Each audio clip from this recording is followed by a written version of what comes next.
Samantala, nasa linya po ng telepono si Secretary Dinky Soliman ng DSWD. Magandang hapon po, ma'am.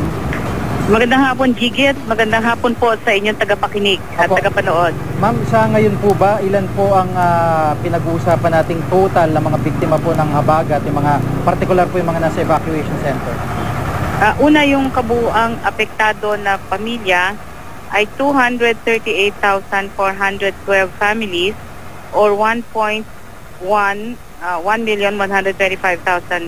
persons, ano po?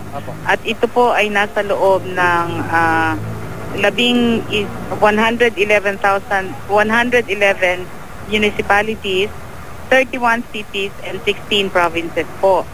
At ang ating evacuation centers sa ngayon ay 541.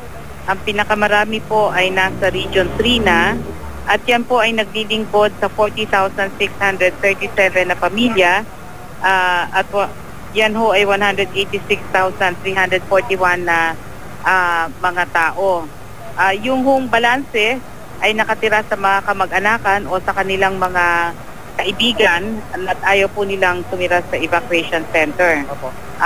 Sa ngayon, ang atin na pong naitulong na cost of assistance is 8,801, 8,801,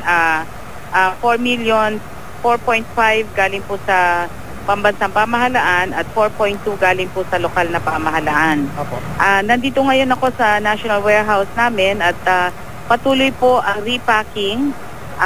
Umabot po kami ng mahigit 1,000 volunteers ngayong araw po. At tuloy-tuloy ho ang pagdating ng mga tao para tumulong sapagkat kami po ay naglalayo na maka-repack ng equivalent to 100,000 po. Nagsimula kasi kami nung nagsimula ang bagyo na meron kaming preposition na 50,000 packs na ilabas na po namin lahat yon na idagdag sa NCR 4A, 4B at Region 3. At ngayon,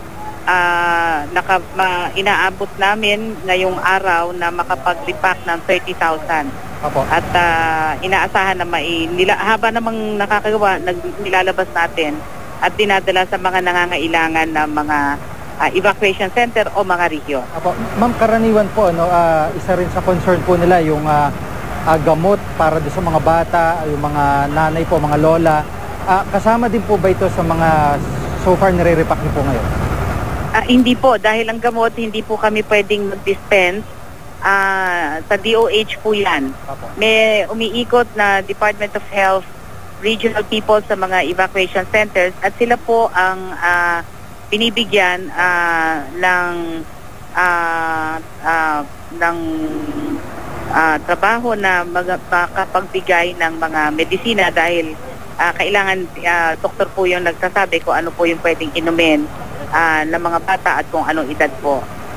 Ma'am, sa ngayon po ba masasabi natin na sapat naman po yung supplies para po dito sa mga biktima na yung pong nasa sa inyong national warehouse sa ngayon? Sapat naman ho ang supply. Kailangan lang po nating i-repack para maidala ho at mailabas sa ating mga iba't ibang evacuation centers po. At meron din naman pong mga nagdo-donate ng mga private sector po. Ang Jollibee Foundation, ang San Miguel Foundation at ang Coca-Cola Foundation po ay nagdala po dito ng mga goods at nagbigay ho ng cash para idagdag tulong dito po sa aming ginagawang repacking at paghahatid ng mga goods po. Dahil yung mga truck, may private trucks na rin po na nagbibigay ng kanilang tulong, yung Lina Group of Companies at ang World Food Program ay nagpo-provide din ng mga truck dito po para hatid sa iba't ibang region at sa iba't ibang bahagi ng National Capital Region. Maraming salamat po, ma'am, sa inyong panahon. Si Secretary Dinky Soliman ng DSWD.